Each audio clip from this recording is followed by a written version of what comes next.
सब लोगों का मैं स्वागत करता हूं। हरे कृष्णा। जिससे पहले हम शुरू करें, देखिए स्पिरिचुअल कोई भी बात अगर हमें को समझनी है, कोई स्पिरिचुअल मैटर्स अगर हमको समझना है, तो हमारे को अपने आचार्यों का आशीर्वाद जरूर चाहिए होता है। हमको अपने गुरु का आशीर्वाद चाहिए होता है, हमारे को भगवान कृष्ण का आशीर्वाद जरूर चाहिए होता है। इसलिए मैं 1 मिनट लूंगा, कुछ मंत्र बोलूंगा। आप लोग प्लीज कृपया ध्यान से इस मंत्र को सुनिएगा और मेडिटेट करिए गुरु के ऊपर, जिन भी गुरु को आप मानते हैं। मेडिटेट करिए कृष्ण के ऊपर, मेडिटेट करिए भगवान के भक्तों के ऊपर। ओम अज्ञानतिमिरान्धस्य ज्ञानञ्जनशलाकया चक्षुरुन्मीलितं येन तस्मै श्रीगुरुवे नमः। श्रीचैतन्यमनोभीष्टं स्थापितं येन भूतले स्वयं रूप कदा मह्यं ददाति स्वपदान्तिकम्। वन्देऽहं श्रीगुरो श्रीयुतपदकमलं श्रीगुरोन् वैष्णवांश्च श्रीरूपं साग्रजातं सगणरघुनाथान्वितं तं सजीवं साद्वैतं सावधूतं परिजनसहितं कृष्णचैतन्यदेवं श्रीराधा कृष्णपादान् सगणललिता श्रीविशाखान्वितांश्च नमो विष्णुपादाय कृष्णप्रेष्ठाय भूतले श्रीमते भक्तिवेदान्त स्वामिन्निति नामिने। नमस्ते सरस्वती देवे गौरवाणी प्रचारिणे निर्विशेष शून्यवादी पाश्चात्य देशतारिणे। हे कृष्णा करुणा सिंधु दीनबंधो जगतपते गोपेश गोपिका कांत राधा कांत नमस्तुते। तप्त कांचन गौरांगी राधे वृंदावनेश्वरी विश्वानुसुते देवी प्रणमामि हरिप्रिये।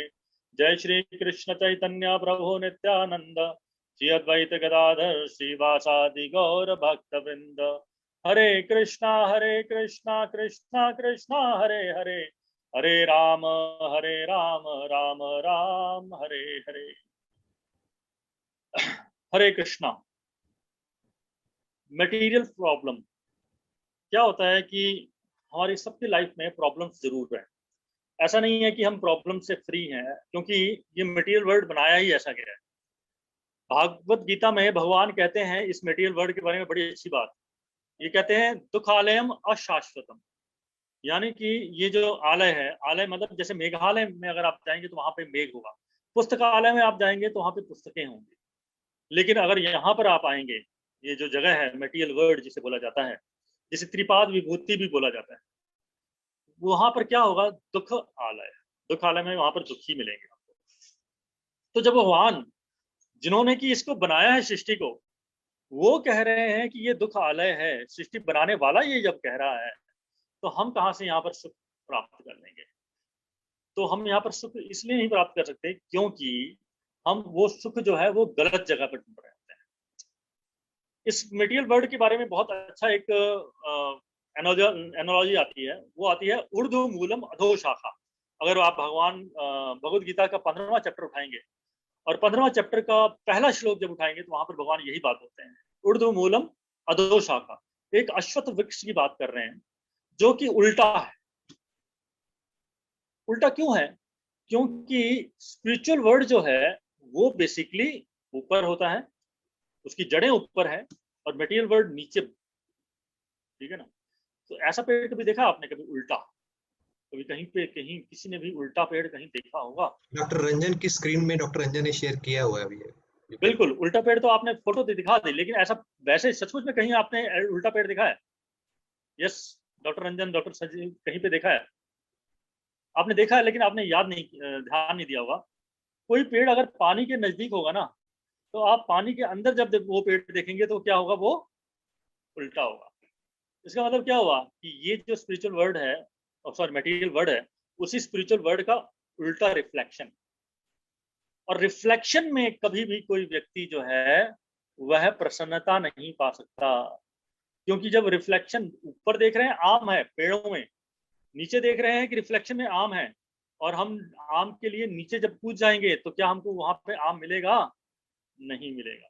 एग्जैक्टली यही होती है प्रॉब्लम। हमारी मटेरियल होती हैं, लेकिन उसका सोल्यूशन जो है वो हम गलत जगह पर ढूंढने जाते हैं।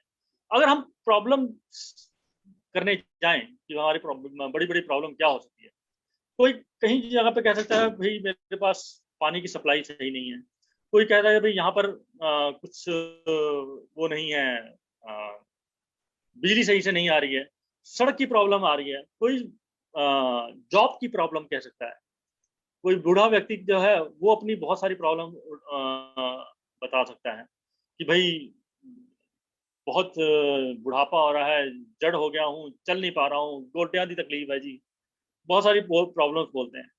तो ये सारी प्रॉब्लम्स हमारे पास आती हैं। तो इसमें एक बात का ध्यान रखिए, एक व्यक्ति कहेगा मेरी प्रॉब्लम है वाटर सप्लाई की शॉर्टेज, दूसरा कहेगा मेरी प्रॉब्लम कुछ और है, तीसरा कहेगा मेरी प्रॉब्लम कुछ और है। तो यहाँ पर हम कहेंगे कि प्रॉब्लम असल में क्या है, तो देखा जाए कि हर व्यक्ति की प्रॉब्लम अलग अलग है, एक प्रॉब्लम दूसरे की प्रॉब्लम नहीं है। लेकिन कुछ प्रॉब्लम ऐसी भी होंगी जो कि सबके लिए कॉमन है। कुछ सोच सकते हैं? Number 1, it should be common to all, nobody wants it, nobody can avoid it. Problem असल में उसको हम कहेंगे कॉमन टू ऑल। बिजली की प्रॉब्लम सबकी कॉमन नहीं है। अमेरिका में बैठा हुआ कहता है क्या बिजली की प्रॉब्लम होती है? नोबॉडी वांट्स इट, हर कोई उसको नहीं चाहता, and nobody can avoid it. ये 3 चीजें होती हैं। क्या कोई ये बता सकता है कौन सी प्रॉब्लम हो सकती है ऐसी? कोई भी व्यक्ति ऐसा बता सकता है कि वो प्रॉब्लम क्या हो सकती है? अगर 2 मिनट के लिए सोचें और चैट बॉक्स में लिख सकते हैं कि कोई बता सकता है कि क्या प्रॉब्लम हो सकती है? ओल्ड एज, एजिंग, गुड, अच्छे आंसर्स, गुड। प्रॉब्लम हो सकती है जो 4 जिसको कि कोई भी नहीं अवॉइड कर सकता है, ठीक है ना? जन्म, मृत्यु, जरा, व्याधि, दुख, दोषानुदर्शन, ठीक है ना? जो हमारे शास्त्र बताते हैं कि बेसिकली हमारे ये मेजर प्रॉब्लम्स हैं, ठीक है ना? यस, डिजीज, डेथ, मेरे को सही आंसर्स मिल रहे हैं, बिल्कुल सही कह रहे हैं। बर्थ जो है बहुत बड़ी प्रॉब्लम है। कहते हैं बर्थ में क्या प्रॉब्लम है? लोग खुशी मनाते हैं, लेकिन जिसका बर्थ हुआ है ना वो बेचारा रोता हुआ आ रहा है। जिसका बर्थ हुआ है उसको 9 महीने उल्टे लटकना पड़ा था और एक जगह कॉम्पैक्ट होकर। एक बार सही बता रहा हूँ, अभी इस हालत में आपको उसी कॉम्पैक्ट होकर उल्टा लटका गया था ना, और कहा जाए कि बस ऐसे ही रहो, तो 2 मिनट से ऊपर नहीं कोई रह पाएगा। और कहा जाए कि वहीं पर ही आपको खाना पीना दिया जाएगा और वहीं पे ही अपना स्टूल पे ही पास करिए। ये इसलिए व्यक्ति जो है जब बर्थ होता है तो रोता हुआ आता है। जब एक कमरे में आदमी को ना अच्छे से धून दिया जाए ना, तो जब वो बाहर आएगा तो रोता हुआ आएगा। सिंपल सी बात है, हंसता हुआ तो नहीं आएगा ना। एक्सपीरियंस है, कोई भी बच्चा रोता हुआ हमेशा पैदा होता है। मैंने लेबर रूम में काम किया है। अगर बच्चा रो नहीं रहा है ना तो उसे तर तर थप्पड़ लगाते हैं, फिर रोता है बच्चा। हाँ ठीक है, खुशी मनाओ, ठीक है। यस। नेक्स्ट है ओल्ड एज। कोई नहीं चाहता। देखिए, हम अपनी ना जवानी की फोटो ना खींच कर उसे फ्रेम करा के रख लेते हैं, क्योंकि आगे आने वाले टाइम में जो है ना, ये हमारा झुर्रियां पड़ती जाएंगी। बाल देखिए मेरे सफेद हो गए हैं, एक टाइम में मैं भी जवान होता था, क्या करें। धीरे धीरे धीरे धीरे धीरे ये खत्म होता जाता है और हम ओल्ड एज की तरफ आगे बढ़ते जाते हैं। जवानी में बहुत जोश होता है, हम कहते हैं ये बूढ़े लोगों को तो कुछ पता ही नहीं है। ये उसी तरह से होता है कि एक गाय जो है वो गोबर करती है, गोबर करती है, गोबर बड़ी गीली गीली होती है और साथ में सूखे गोबर पे हंस रही होती है तुम तो सूखी हो, देखो मैं कितना गीला गीला। और उसको गीले गोबर को पता नहीं होता है कुछ देर में वो भी सूखने वाला है, ठीक है ना? इसलिए हम ना चाहें फिर भी ये हमारे पास आएगी। Nobody can avoid it, nobody wants it, लेकिन हमारे पास आ रहा है। कौन डिजीज चाहता है?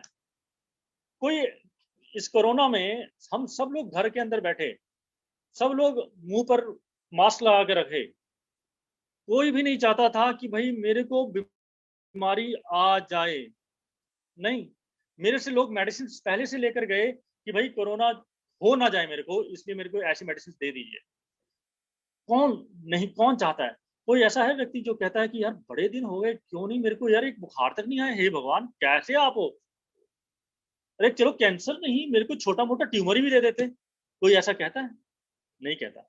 लेकिन फिर भी हर किसी को बीमारी हो जाती है और मृत्यु एक ऐसी चीज है जो कोई भी नहीं चाहता।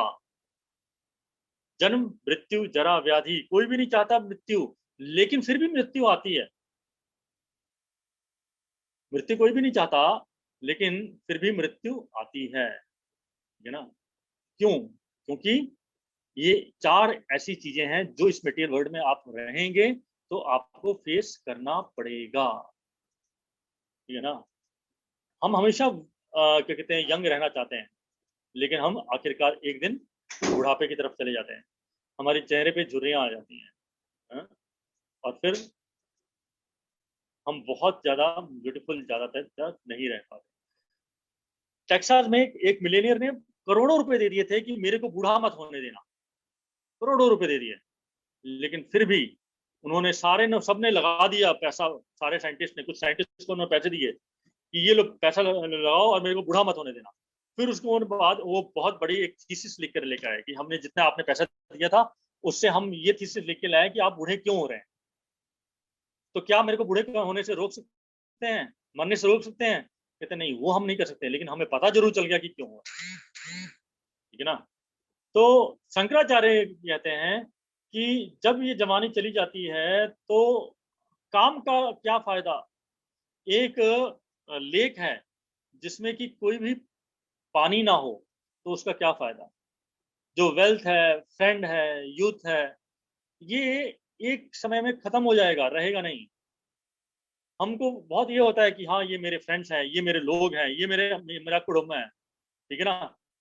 तुमको पता है मेरी बैग क्या है, मेरे को ये फलाना फलाना मंत्री जानता है। एक दिन सब खत्म हो जाता है, एक दिन सब चला जाता है। तो शंकराचार्य कहते हैं भज गोविंदम भज गोविंदम गोविंदम भज मूढ़मते, हे मूढ़मते गोविंद भजिए, गोविंद का नाम लीजिए, ठीक है ना। हम हेल्थी रहना चाहते हैं हमेशा। कोई नहीं कहता ना कि भाई मेरे को बीमारी नहीं आई, मेरे को बीमारी आ जाती तो कितना अच्छा रहता, लेकिन बीमारी हर कोई नहीं चाहता, लेकिन फिर भी आना पड़ता है। एक ना एक दिन बेचारे को, हर किसी को मैं देख रहा हूँ सीटी या एमआरआई की मशीन में घुसना ही पड़ रहा है। अल्ट्रासाउंड तो कॉमन हो गया है, हर किसी का कराने आना है। अब तो पेशेंट जो है वो अपना पूरा का पूरा चेकअप करा के ले आते हैं, डॉक्टर साहब देख लीजिए यहाँ पर कोई प्रॉब्लम तो नहीं है, यहाँ यहाँ लाल लाल है, क्या करें इसका। लेकिन हम नहीं चाहते, लेकिन फिर भी हमको बहुत सारी डिजीजेस जो हैं वो आ जाती है। दर्द, परेशानी, डिजीज, स्टारवेशन, हम नहीं चाहते, लेकिन हमारे पास ये प्रॉब्लम्स आती ही रहती हैं, आ ही रही होती है, ठीक है ना। तो अंत में एट द लास्ट वो होता है death, as sure as death.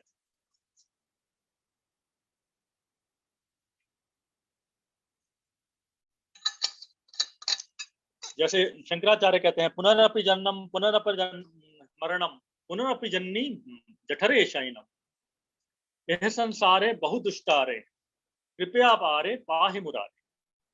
तो बार बार जन्म, बार बार मृत्यु, बार बार बुढ़ापा, ये संसार जो है बहुत ही क्या है, दुरत्य है, दुरत्य है, यानी कि ये इससे पार करना बहुत ही मुश्किल है। तो देखिए एक इंटेलिजेंट व्यक्ति जो है वो जरूर क्वेश्चन करेगा कि मेरे को मैं जन्म ले रहा हूँ बार बार, मैं नहीं चाहता। मैं बार बार, मेरे पर बुढ़ापा आ रहा है, मैं नहीं चाहता। मृत्यु मेरे को बार बार आ रही है, मैं नहीं चाहता। कोई व्यक्ति मरना नहीं चाहता। लाखों रुपए लग जाते हैं वेंटिलेटर पे, रोज के क्या कहते हैं 1.5 लाख रुपए लग जाते हैं प्राइवेट हॉस्पिटल में। नहीं चाहता कोई भी मरना, लेकिन फिर मैं सफर क्यों कर रहा हूँ। अगर एक व्यक्ति है उसको कोई दूसरा व्यक्ति आके मारे ना, तो वो पहला क्वेश्चन यही पूछेगा, भाई क्यों मारा तुमने मेरे को। और हमारे को इतनी मार पड़ रही है, हम क्वेश्चन क्यों नहीं करते। हम क्वेश्चन क्यों नहीं करते कि जब मैं मृत्यु को प्राप्त होऊंगा तो उसके बाद मेरी क्या गति होगी, मैं कहां जाऊंगा। तो जो व्यक्ति इंटेलिजेंट है वो रियली समझ पाएगा कि मेरी खास जो 4 खास प्रॉब्लम्स जो हैं वो बर्थ, डेथ, ओल्ड एज और डिजीज है। इसके अलावा अगर हम देखें तो हम 3 तरह के ताप से भी तंग होते हैं। रूप गोस्वामी पहले हुसैन शाह के दरबार में एक प्राइम मिनिस्टर थे, और जब हुसैन शाह के दरबार में प्राइम मिनिस्टर थे और जब उन्होंने अपने आप को चैतन्य महाप्रभु के पास आके सरेंडर किया, और सरेंडर करने के बाद उन्होंने यह प्रश्न पूछा, के आमी के ने अमाए चारित्र पत्राए, यह नाही जानी के माना हित होए। ये कि मैं कौन हूं और मैं कहां से आया हूं और मेरे को 3 तरह के ताप जो है क्यों तंग कर रहे हैं। ठीक है ना। 3 तरह के ताप देखा जाए तो वो है आध्यात्मिक क्लेश। आध्यात्मिक क्लेश यानी कि हमारे शरीर और मन से आया हुआ क्लेश। आज की डेट में अमेरिका में जो सबसे ज्यादा कोई चीज चल रही है तो वो क्या है, साइकियाट्री। जो मन से लोग परेशान हो रहे हैं वो, जो लोग दुखी हो रहे हैं मन से वो, कोई 2 व्यक्ति जो है आपस में प्रेम से नहीं रह पा रहे, कोई मैरिजेस जो है वो सफल नहीं हो पा रही है। मैं एक आंकड़ा पढ़ रहा था, 5 में से 3 शादियां जो है अमेरिका के अंदर वो डाइवोर्स में जा रही हैं। लोग इतने परेशान हैं, इतने दुखी हैं। मैक्सिमम लोग, ज्यादा से ज्यादा लोग जो हैं वो सुसाइड कमिट कर रहे हैं। आप बहुत बड़े एक्टर हैं, फेमस हैं, उसके बावजूद आप सुसाइड कर रहे हैं। देखिए तो सही, इसका मतलब आप मन से कितना परेशान है। ठीक है ना। ज्यादा से ज्यादा कार्डियक अरेस्ट जो है स्ट्रेस की वजह से हो रहा है। आज की डेट में टीनेजर्स का सुसाइड रेट बढ़ता जा रहा है। एक टाइम में हमने ये नहीं सुना था यही कि बच्चे जो है फेल हो गए और सुसाइड कमिट कर लिया, ऐसा कभी सुना था? मेरे पास केस आते हैं जिसमें कि बच्चे के डैडी ने थोड़ा सा डांट के बोल दिया था, उसने सुसाइड कर लिया। 4-5 केसेस मैंने अपने सामने सुना, मैं हैरान रह गया। हमारे को तो जुत्तियां भी पड़ जाती थी, भैया क्या है, एक डांट ही दिया है ना, लेकिन इतने से वो सुसाइड कर रहे हैं। एकेडमिक प्रेशर उनके पास बहुत है, फैमिली का सपोर्ट में नहीं मिल पा रहा, इसलिए कहते हैं आध्यात्मिक क्लेश। जब आध्यात्मिक क्लेश हम आगे बढ़ते हैं तो आदि भौतिक क्लेश आ जाता है, यानी कि दूसरे जानवर। जी, जब कोरोना आया था, एक छोटा सा कीड़ा था, लेकिन इस छोटे से कीड़े ने हम लोगों को कितना क्लेश दिया, लोगों की बिजनेस डाउन हो गए, उठ नहीं पाए। मेरे सामने, मैं जानता हूं ऐसे लोगों को, बिजनेस डाउन हो गए, उठ नहीं पाए, उसकी वजह से वो स्ट्रेस में आ गए, उसकी वजह से मेरे पास दवाई लेने आए। आदि भौतिक क्लेश। कोई मच्छर काट देता है, कोई कुछ कर देता है, ये टिड्डे आके हमारे सारे के सारे खेत खत्म कर देते हैं, और कुछ नहीं तो टेररिस्ट आते हैं और गोलियां मारते हैं, चले जाते हैं। हमने उनका कोई कुछ नहीं बिगाड़ा होता है। तो जो दूसरा जीव हमको देता है आदि भौतिक, उसको बोलते हैं आदि भौतिक क्लेश। फिर यहाँ आदि भौतिक आध्यात्मिक से निकलते हैं, आदि भौतिक से निकलते हैं तो कहां पहुंच जाते हैं, आदि दैविक, नेचुरल डिजास्टर जो देवताओं द्वारा दिया जाता है। भूकंप आ गया जी, टॉर्नेडो आ गया, सूखा पड़ गया, ये सारे के सारे क्लेश जो है हमारे पास आते हैं। ठीक है ना। तो ये हम 3 तरह के क्लेश, उसके अलावा जो हमारे ऊपर हैं, तो अभी हमको समझ आ गया कि हमको ये 3 तरह के क्लेश हैं। हमको ये भी समझ आ गया कि हम क्लेश नहीं चाहते, हमको ये भी समझ आ गया कि हमें प्रॉब्लम्स नहीं चाहिए। ठीक है ना। हम हैप्पीनेस सर्च कर रहे हैं लेकिन फ्रस्ट्रेट हो रहे हैं, हैप्पी नहीं हो रहे हैं। एक व्यक्ति दारू पीता है, कहता है दारू पी के मैं खुश हो जाऊंगा, एक दिन पता चलता है कि किसी नाली में पड़ा हुआ है, फिर उसका लीवर खराब हो जाता है, फिर उसका क्या कहते हैं एसाइटिस हो जाता है, और एसाइटिस होने के बाद क्या क्या हाल होता है, मैं कल से यहाँ पर मोस्टली डॉक्टर्स हैं, उनको पता है क्या क्या कंडीशन से वो जाते हैं जब लीवर सिरोसिस होता है। हम खुश होने जा रहे थे लेकिन अल्टीमेटली हम खुश नहीं होते। इसलिए अब यहाँ प्रश्न आ जाता है कि ठीक है हम खुश होने जा रहे हैं, मटेरियल हमारी प्रॉब्लम समझ आ गई, फिर आप स्पिरिचुअलिटी की तरफ क्यों लेके जा रहे हैं? क्योंकि आप ये स्पिरिचुअल इससे हैं इसलिए, स्पिरिचुअल डॉक्टर्स हैं इसलिए, you know? तो समझने की बात है कि पहले ये समझना पड़ेगा कि हम दुखी हैं। एक बच्चा छोटा सा बहुत अमीर बाप का अपने पिता से अलग हो जाता है, उस बेचारे को खाने को नहीं है, उस बेचारे के पास पहनने को कुछ नहीं है, उसकी प्रॉब्लम कैसे सॉल्व हो जाएगी? उसको खाना खिला दिया जाएगा तो क्या उसकी प्रॉब्लम सॉल्व हो जाएगी? उसको पहनने को कुछ दे दिया जाएगा तो क्या उसकी प्रॉब्लम सॉल्व हो जाएगी? उसकी प्रॉब्लम तब सॉल्व हो जाएगी कि जिस अमीर बाप का वो बेटा है ना, उसके पास ले जाओ, उसको दे दो और कहो कि ये आपका बेटा है। और वो बेटा जब अपने बाप के पास पहुंच जाएगा तब उसकी प्रॉब्लम सॉल्व हो जाएगी। फिर कहेंगे, पिताजी कहेंगे कि इसका सारा कुछ तो मेरे को देखना है। This is how his problem will solve. अब इस जगह पर गॉड, भगवान पिक्चर में आ जाते हैं, ठीक है ना। हमको तब यहां से पिक्चर में आ जाते हैं, ठीक है ना। तो हम देखते हैं कि कुछ पर्सनालिटीज जो है वो, हमको लगता है कि हाँ हम ऐसे फेमस हो जाएंगे तो सही हो जाएंगे, सब कुछ हो जाएगा। एक समय के ये प्रेसिडेंट है और एक 80s में मेरे को पता है कि काफी फेमस था ये पर्सन। एक समय ये हाल था कि अल्जाइमर्स हो गया और हाथ ऐसे ऐसे ऐसे कांपते थे, और सॉरी, अल्जाइमर्स हो गया, पूरा भुलक्कड़ हो गए। मैं कौन हूँ, क्या हूँ, ये तक इनको याद नहीं रह पाया। और ही वॉज रियली सैड, बहुत दुखी हुए इस बात, ठीक है ना। तब उन्होंने ये लिखा, I have recently been told I am afflicted with Alzheimer's disease, I now begin the journey that will take me into the sunset of my life.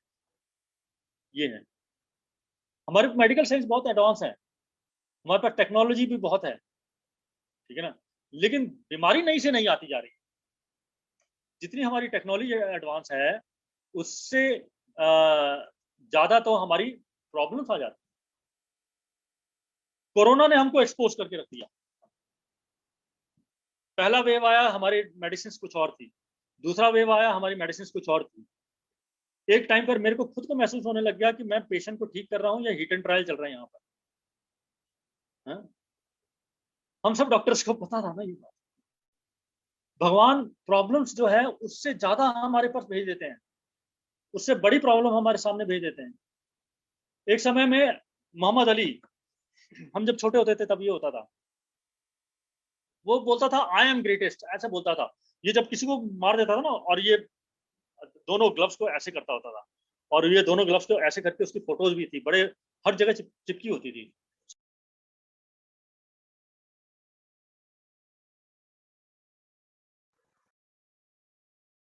Doctor Suresh, आप म्यूट में चले गए हैं।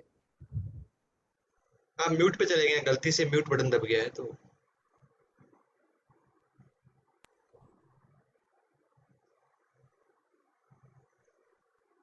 Still you are on mute, doctor Suresh.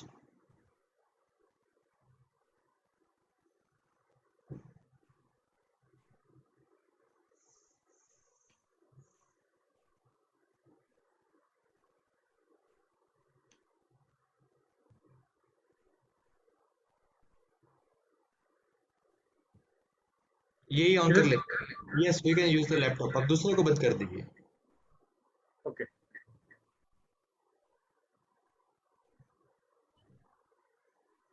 हाँ अभी clear आवाज आ रही है? अच्छा है।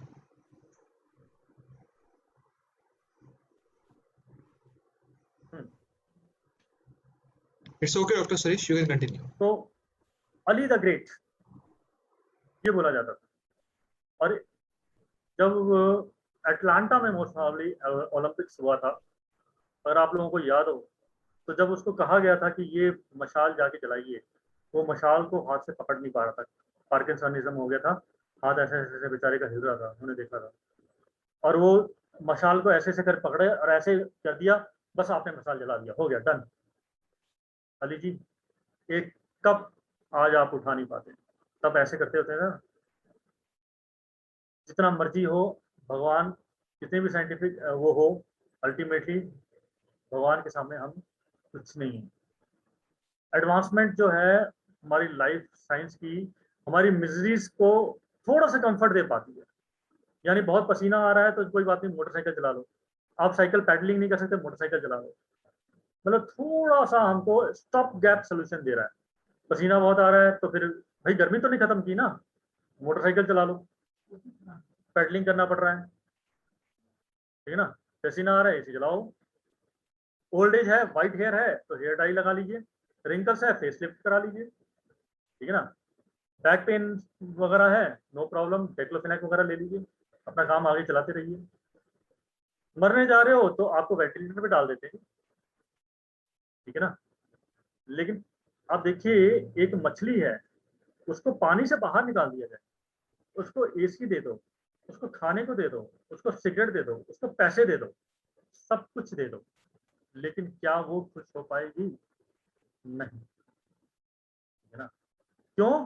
क्योंकि मछली जो है वो जल में रहने वाली चीज है। बेसिकली हमको भी समझना पड़ेगा कि हम शरीर नहीं है, ये शरीर एक यंत्र की तरह है। भगवान कहते हैं ब्राह्मण सर्वभूतानि यंत्रारूढ़ानि माया, माया द्वारा दिया गया ये यंत्र है। और ये यंत्र जो है वो बेसिकली हम यानी कि आत्मा इसको चला रही है, आत्मा इसको चला रही है। और ये आत्मा जो है इस शरीर में रहते हुए 6 तरह के चेंज में जाती है। बर्थ होता है, उसका ग्रोथ होता है, कुछ टाइम के लिए मेंटेन होती है, बाय प्रोडक्ट बच्चे वगैरह पैदा करती है, धीरे धीरे धीरे बुढ़ापे की तरफ जाती है, अल्टीमेटली डेथ। ये होता ही है। तो भगवान की 2 एनर्जीज हैं। भगवान कहते हैं भूमि आप अनल वायु खम मनो बुद्धिर एवच अहंकार इत्यम में भिन्ना प्रकृति अच्युता। प्रकृति जो है वो 8 तत्वों से बनी हुई है। भूमि, आप, अनल, वायु, खम मतलब आकाश। तो भूमि, जल, अग्नि, वायु, आकाश, इनसे बनी हुई है। इसके अलावा क्या है? मन, बुद्धि, अहंकार। ये 8 तत्व जो है ये हमारे बनी हुई है। और इसके अलावा जो आत्मा जो है वो क्या है? सच्चित आनंद। तो समझने की कोशिश करिए, हमारी कवरिंग जो है वो 2 है। हमारे को एक ये बाहर का शरीर मिला हुआ है जो हम देखते हैं, ठीक है, जो है भूमि, आप, अनल, वायु, खम, इससे बनी हुई। लेकिन मन, बुद्धि, अहंकार द्वारा एक सूक्ष्म शरीर भी होता है। और आत्मा जो है इस सूक्ष्म शरीर के साथ रहती है। और जब आत्मा इस शरीर को छोड़ती है तो ये आत्मा जो है वो इसको छोड़ती है और ये सूक्ष्म शरीर के साथ चली जाती है और स्थूल शरीर वहीं का वहीं रह जाता है। फिर वो कोई और स्थूल शरीर में आती है और वो मन, बुद्धि, अहंकार वाला वो रूप लेकर और वापस उसको धारण करती है। इस तरह से वह एक शरीर से दूसरी शरीर में जा रही होती है। अब मैं ये क्यों समझा रहा हूँ, इसको समझने की कोशिश करिए कि हमारा मन, बुद्धि, अहंकार कार्य कैसे करता है। हमारी सेंसेस जो होती हैं वो चारों ओर से इनपुट्स जो है वो लेती है और इनपुट्स जो है लेकर हमारे मन को देती है। आंखें देखती है चारों ओर क्या देखने को है, नाक सूंघता है, टंग टेस्ट करता है, ईयर सुनता है और स्किन जो है वो टच करती है। आप कहीं से जा रहे हैं और जा रहे हैं तो अचानक देखते हैं कि एक ठेले वाला टंग टंग टंग करके लगाया है। अचानक आपके नाक में कुछ स्मेल सी पड़ती है, आपको याद आता है अरे ये तो वो चाट वाला है जिसकी मेरे को स्मेल बहुत पसंद है। फिर आपका टंग जो है वो आपको टेस्ट याद दिलाता है पिछला, उसमें थोड़ा पानी सा आ जाता है। माइंड आपका कहता है यार मेरे को ये चाहिए। माइंड रिक्वेस्ट करता है किसको? इंटेलिजेंस। इंटेलिजेंस जो है वो डिसीजन मेकर होता है और इंटेलिजेंस जो है उसको कहता है कि तुम मेरे लिए ये चीज का जुगाड़ करके दो। फिर इंटेलिजेंस कहता है ठीक है तुम्हारे पास इतने पैसे हैं, इसके पास चले जाओ और तुम ये पैसे को इस्तेमाल करो। इस तरह से माइंड काम करता है। आप कई बार छोटे छोटे बच्चे को देखते हैं, जब मार्केट जाते हैं ना तो बच्चे रोने लग जाता है। वो सामने वो आइसक्रीम आइसक्रीम चाहिए, आइसक्रीम चाहिए, आइसक्रीम चाहिए, रोने पड़ता है, लेट जाता है वो कि मेरे को आइसक्रीम चाहिए चाहिए चाहिए चाहिए चाहिए चाहिए। हस्बैंड और वाइफ दोनों होते हैं। वाइफ कहती है देखो ना ये आइसक्रीम मांग रहा है, तुम दो ना इसे, तो फिर उसका बाप कहता ठीक है भैया, तुम कह रही हो, तुम नहीं मानोगी तो लो। इंटेलिजेंस पति होता है, माइंड वो पत्नी होती है, सेंसेस जो बच्चा होता है। बच्चा डिमांड करता है, माइंड जो है इंटेलिजेंस को पुश करती है, और इंटेलिजेंस कहता है ठीक है। अगर हमारा इंटेलिजेंस स्ट्रांग होगा, अगर हमारा इंटेलिजेंस जो है वो इतना तगड़ा होगा कि वो माइंड को कह सके तुम रहो, तुम अपने आप को रोको, इससे तुमको कोई फायदा नहीं होने वाला, this is not going to help you, तब माइंड आपका कंट्रोल है। वरना सेंसेस जहां जाएगी आपको ले जाएगी।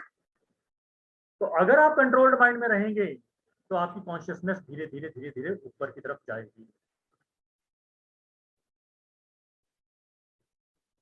Now I am coming to the solution. हमारी पहली चेतना जो होती है वो होती है अन्नमय चेतना। हमें कुछ चाहिए, हमें कुछ चाहिए, खाने को चाहिए। छोटा सा बच्चा देखा है, कोई भी चीज है उसको लेकर मुंह में डालता है। जानवर को देखा है, उसको खाना सोचकर और कुछ नहीं होता है। हर एक कोई कुत्ता है, हर एक चीज को नाक से सूंघ रहा होता है। क्यों सूंघ रहा होता है? ये खाने की है क्या? नहीं है ना, छोड़ दो। खाने की है, खा लो। एक जानवर कटने जा रहा है, कटने से पहले उसको क्या कहते हैं, घास दे दो, वो खाएगा। अन्न में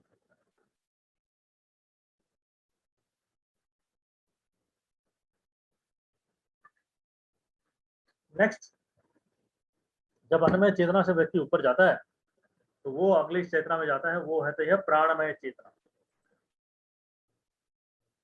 प्राणमय चेतना का मतलब ये है कि उसको समझ आने लग जाता है कि मेरे को अपनी लाइफ जो है वो बहुत इंपॉर्टेंट है, इसको सपोर्ट करके रखते हैं। लेकिन प्राणमय चेतना से ऊपर जाता है तो उसके बाद आता है, कहता है कि मेरे को क्या क्या जी करता है, क्या मेरा मन करता है, ठीक है ना, मेरा ईगो क्या कहता है, मेरी भी कोई बुकत होनी चाहिए। ये सारी चीजें उसके उसमें आती हैं।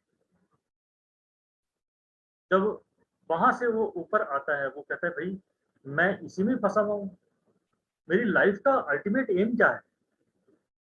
तो वो वेदांत सूत्र के पहले सूत्र की तरफ जाता है, वो होता है अथातो ब्रह्म जिज्ञासा। अब ये समय है जो कि ब्रह्म के बारे में जिज्ञासा करनी चाहिए।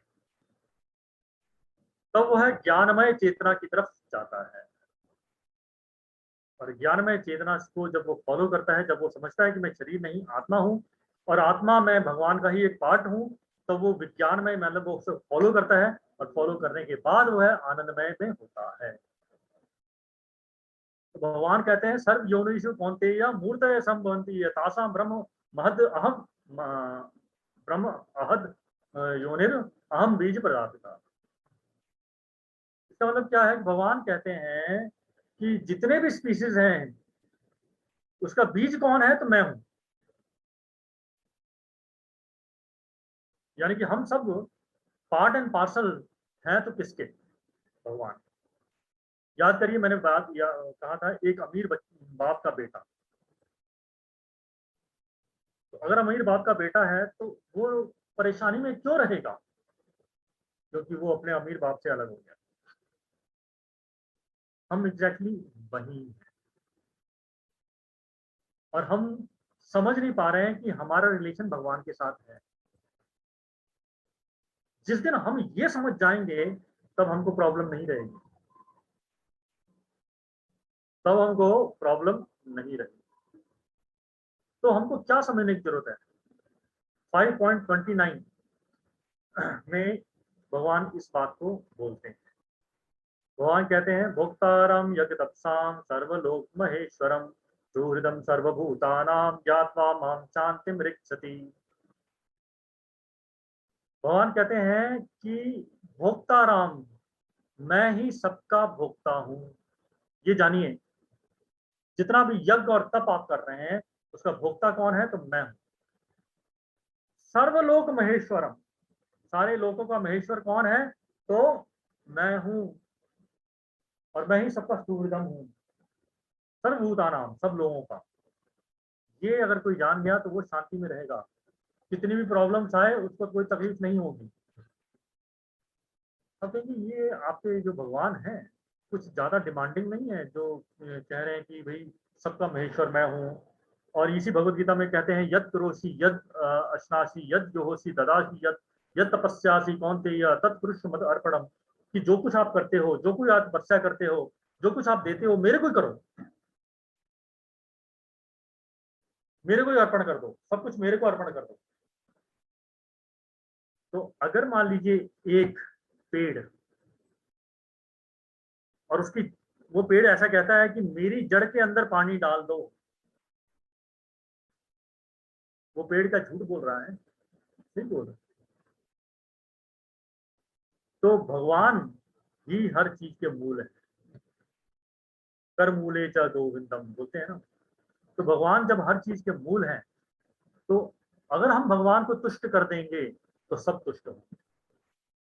अभी हम प्रॉब्लम क्या हो रहा है कि हम हर किसी को खुश करने की कोशिश कर रहे हैं, लेकिन हर किसी को भगवान के साथ नहीं मिला रहा है। और जब हम भगवान के साथ अपने आप को अटैच कर देंगे, तो यूं समझिए कि हम जड़ को पानी दे रहे हैं। ऐसा नहीं है कि हमारी लाइफ में प्रॉब्लम्स खत्म हो जाएंगी, प्रॉब्लम्स रहेंगी, पर वो हमें महसूस नहीं होगी। जैसे कुंती महारानी कहती है, कोई प्रॉब्लम नहीं, विपदा संतु तत्सात्पात, कि मेरे को आपने जितनी सारी विपदाएं दी है, हे भगवान आप दोबारा दे दीजिए, कोई चक्कर नहीं होता, क्योंकि इन सारी विपदाओं में आप हमारे साथ होते हैं। हे भगवान हमें आपका संग चाहिए। तो हमें खास क्या समझने की जरूरत है, we are not material being with spiritual experience, we are spiritual being with material experience. इस बात को खास ध्यान रखिए। फिर से बोलेंगे इसको, we are not material being with spiritual experience. हम एक ये मटेरियल बीइंग नहीं है जो कि एक स्पिरिचुअल एक्सपीरियंस यहाँ पर ले रहा है, नो। असल में वी आर स्पिरिट, हम स्पिरिट ही हैं। सेकंड चैप्टर में भगवत गीता में भगवान पहली बात यही क्लियर करते हैं, देहिनो अस्मिन् यथा देहे कौमारं यौवनं जरा तथा देहांतर प्राप्तिर्धीरस्तत्र न मुह्यति नाते वाहम जातु नाशम नातम नेमे जनाधिपा। ये भगवान क्या बता रहे हैं, भगवान कहते हैं you are spiritual being. Problem क्या आ गई, प्रॉब्लम यह आ गई कि तुम मटेरियल वर्ल्ड में आ गए और इस मटेरियल एक्सपीरियंस को आप ले रहे हैं और इसी को सत्य मान रहे हैं। तो हमारी मेजर प्रॉब्लम क्या है, मिस आइडेंटिफिकेशन। हम इस शरीर को अपना मानते हैं, ये हमारी प्रॉब्लम है। इस शरीर से रिलेटेड जिन जिन चीजें हैं उसको अपना मानते हैं, ये हमारी प्रॉब्लम है। और ये सारी प्रॉब्लम हमको कहां से दी गई है, मन के द्वारा दी गई। मन इंटेलिजेंस को कह रहा है और हम इंटेलिजेंस जो है उसको स्ट्रांग नहीं किए, इंटेलिजेंस को हमने भगवत गीता नहीं पढ़ाई और हम मन की बात मान लेते हैं। हम कहते हैं ना, जो मेरे मन में आए मैं वही करता हूं। एक बात कही जाती है हमारे में, मन मौजी माया का फौजी, यही होगा और कुछ नहीं होगा। तो हमें वापस अपने सोर्स पे जाना पड़ेगा, जो कि सुप्रीम भगवान है, जिसे रसो वैसह बोला जाता है, जिसको प्रेम से सर्व करके भक्ति के द्वारा पाया जाता है। वो भगवान जो कि अपना विराट रूप दिखाते हैं और अर्जुन कहते हैं, डर जाते हैं कि तुम आप हो कौन, मैं तो आपको नहीं जानता। तो भगवान कहते हैं कालो अस्मे लोक छायाकृत। लेकिन वही भगवान जो है, यशोदा माता जो है, एक छड़ी पकड़ती है और उनको कहती है कि तुम बदमाशी बहुत करते हो। भगवान डर जाते हैं। वो भगवान जिन्होंने दिखा दिया कि मेरे उदर में सारा ब्रह्मांड है, वो भगवान से डर जाते हैं, या उनके सखा जो है उनको पटक के नीचे कर देते हैं। क्यों? क्योंकि भगवान प्रेम करते हैं। कभी कभी आपके घर में आपका बच्चा होगा, वो प्रेम से आपको पटक देता है और कहता है मैंने आपको हरा दिया। हम कहते हैं हम हार गए, क्योंकि हम प्रेम करते हैं। भगवान हमारे साथ इस तरह से प्रेम का संबंध रखते हैं। तो प्रेम का संबंध भगवान से कैसे रखा जाता है, 9 विधा भक्ति के द्वारा, जो कि प्रहलाद महाराज श्रीमद् भागवतम के अंदर बताते हैं। श्रवणम कीर्तनम विष्णु स्मरणम पाद सेवनम अर्चनम वंदनम दास्यम साक्ष्यम आत्मनिवेदनम इति पुंसार्पिता विष्णु भक्ति च नवलक्षणा भगवत्तया तन्मय अतितम उत्तमम। श्रवणम यानी कि कान के द्वारा सुनना, जैसे अभी आप कर रहे हैं, जैसे कि परीक्षित महाराज ने किया 7 दिन के लिए। कीर्तनम जैसे कि सुखदेव गोस्वामी ने भगवान की कीर्ति का गान करना। स्मरणम, जैसे कि प्रहलाद महाराज ने भगवान का केवल स्मरण किया, केवल भगवान का ही ध्यान रखा। पाद सेवनम, जैसे कि लक्ष्मी जी भगवान के पैरों को साफ करती है, सेवा करती है।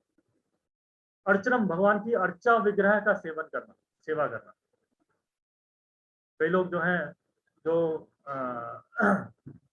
वो है निराकारवादी हैं, वो कहते हैं कि भाई नहीं, भगवान का साकार नहीं है। भगवान साकार भी है और भगवान निराकार भी है, नहीं वर्ड भगवान के साथ नहीं लगेगा। वही भगवान साकार बन जाते हैं, वही भगवान निराकार बन जाते हैं, दोनों में भगवान की अर्चना होती है। वंदनम, भगवान को प्रेयर्स के साथ वंदना करना। सुंदर सुंदर भगवान की प्रेयर्स हैं, हर जगह पर है। ब्रह्म संहिता में भगवान का प्रेयर है, गोविंदम आदि पुरुषम तमहम भजामि, या जपजी साहिब में भगवान के प्रेयर्स हैं। अकाल मूरत अजूनी सैभम,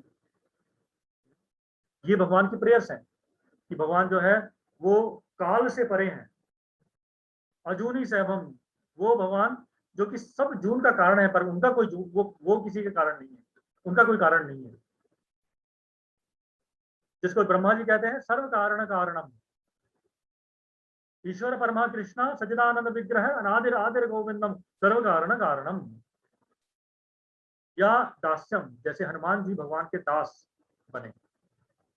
यहाँ तक कि रावण ने उनको पकड़ लिया, कहते तुम कौन हो? तो उन्होंने कहा दासो अस्मि कौशल इंद्रस्य।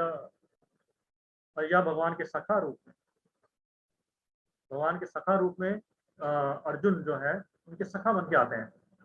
और सखा बन के आते हैं तो भगवान इतना प्रेम करते हैं उनसे कि भगवान उनसे ऑर्डर भी लेते हैं। भगवद गीता के फर्स्ट चैप्टर में देखना, भगवान उनको ऑर्डर दे रहे हैं। अर्जुन उवाच सेनयोर उभयोर मध्ये रथ स्थापनम हे अच्युत, हे अच्युत, मेरा जो ये रथ है उसको बीच में लेके जाइए। और वो भगवान ऐसा करते हैं, आत्मनिवेदन, कंप्लीटली भगवान को सरेंडर करते हैं। इसे आत्मनिवेदन कहते हैं। जैसे बलि महाराज ने किया, सारा कुछ भगवान को समर्पण कर दिया। तो सनातन धर्म का मतलब है कि हमारा इटर्नल धर्म वो क्या है? भगवान को प्रेम करना। हम किसी ना किसी से प्रेम जरूर करेंगे, ये हमारा नेचर है। अगर चीनी कहो तो चीनी उठा के खाओगे ना, कहेगा मीठा है। मीठा है तो क्या है? चीनी है। तीखा है तो सॉरी नमकीन है तो नमक है। गर्म है तो अग्नि है। उसी तरह से जीव है तो सेवा करें, जीव है तो प्रेम करें। हम किसी न किसी से प्रेम और सेवा जरूर करते हैं। कुछ नहीं होता तो हम एक कुत्ता रख लेते हैं, उसी से ही करने लग जाते हैं, हमारा नेचर है। If we can serve, if we can love and serve dog, why cannot we can love and serve God? Problem ये है, हमें उनको सेवा करनी चाहिए। तो हम इसको कैसे करते हैं? तो श्रवणम और कीर्तनम, इसके द्वारा हम श्रवण करते हैं और कीर्तन करते हैं, इसके द्वारा। तो इस प्रोसेस को जो है हम नाच के, गा के कीर्तन भी करते हैं, या इसके अलावा जो हम करते हैं वो होता है नाम जप। अगर आपको बताएं तो हम इसको माला के ऊपर करते हैं। जैसे ये माला है, इस माला के ऊपर एक मेरू होता है। इस मेरू से हर एक जो मन का होता है वहां से हम बोलते हैं इस मंत्र को, हरे कृष्णा कृष्णा कृष्णा हरे हरे, हरे राम राम राम हरे हरे। और इसको हर एक इसके ऊपर बोलते हैं। इस तरह से हम माला को करते हैं। हर एक माला को टच करना इस लाइक भगवान के 108 खास जो भक्त हैं उनको टच करने के समान होता है। और इस हरे कृष्ण का महामंत्र का जो मतलब है वो है, हरे मतलब भगवान की आह्लादनी शक्ति, वो शक्ति जो भगवान को प्रसन्नता देती है, आनंद देती है। उन आह्लादनी शक्ति को हम रिक्वेस्ट करते हैं। क्या रिक्वेस्ट करते हैं? कि आप, हे आह्लादनी शक्ति हरे, आप हमको भगवान की सेवा में लगाइए। वो भगवान जो कि कृष्ण है, जो सबको अपनी तरफ आकर्षित करते हैं, ठीक है ना? या वो भगवान की सेवा में लगाइए जो राम है, जो सबको आनंद प्रदान करते हैं। इसे कहते हैं हरे महामंत्र, और इसको हम रेगुलर करते हैं। इसके अलावा हम ये साधना करते हैं अपने स्पिरिचुअल लाइफ के लिए। बेस्ट टाइम जो है वो मॉर्निंग का टाइम होता है, जब करने से बीट्स के ऊपर करते हैं, इससे कंसंट्रेशन और रेगुलेशन आती है, और ब्रह्म मुहूर्त बेस्ट टाइम होता है। इसके अलावा हम कभी भी इसको कर सकते हैं। इसके अलावा हम स्क्रिप्चर्स पढ़ते हैं, स्पेशली भगवत गीता, भागवतम, और हम डिवोटीज से, भक्तों से भगवान की ग्लोरीज के बारे में, भागवतम के बारे में लेक्चर्स जो है हम रेगुलर सुनते हैं। तो हम 4 चीजें करते हैं। पहला है एसोसिएशन। अगर हम 1 नंबर के बेवड़ेबाज बनना चाहते हैं तो क्या करना पड़ेगा? जो ऐसे कम्युनिटी है उसके अंदर चले जाइए, आगे आपको दारू पीना वो अपने आप सिखा देंगे। उसी तरह से अगर हमको भगवान का भक्त बनना है तो क्या करना पड़ेगा? भगवान के भक्तों के बीच में चले जाइए, भगवान की भक्ति करना वो अपने आप सिखा देंगे। ठीक है ना? ठीक है ना? फिर उसके अलावा एसोसिएशन डिवोटीज के बाद आता है स्क्रिप्चर्स। हमें स्क्रिप्चर्स पढ़नी चाहिए, भगवान की भगवत गीता, भागवतम, या अन्य और भी बुक्स जो है हमारे पास इस्कॉन की तरफ से अवेलेबल है। उसको अगर आप चाहें तो हमसे रिक्वेस्ट कर सकते हैं, हम आपके पास भेज भी सकते हैं। ये रेगुलर हमको बुक्स जो है वो पढ़नी चाहिए। फिर चैंटिंग, भगवान के नाम का जप करना, ये हमें करना चाहिए रेगुलर। और कृष्ण प्रसाद, यानी कि हम वेजिटेरियन सात्विक खाना भगवान को भोग लगाएं, भगवान के लिए ही बनाएं, भगवान को ऑफर करें और वही खाएं। बाहर का कोई लटरम पटरम उल्टी सीधी चीजें नहीं खाएं, नॉन वेज वगैरह और इन सब चीजों को अवॉइड करें।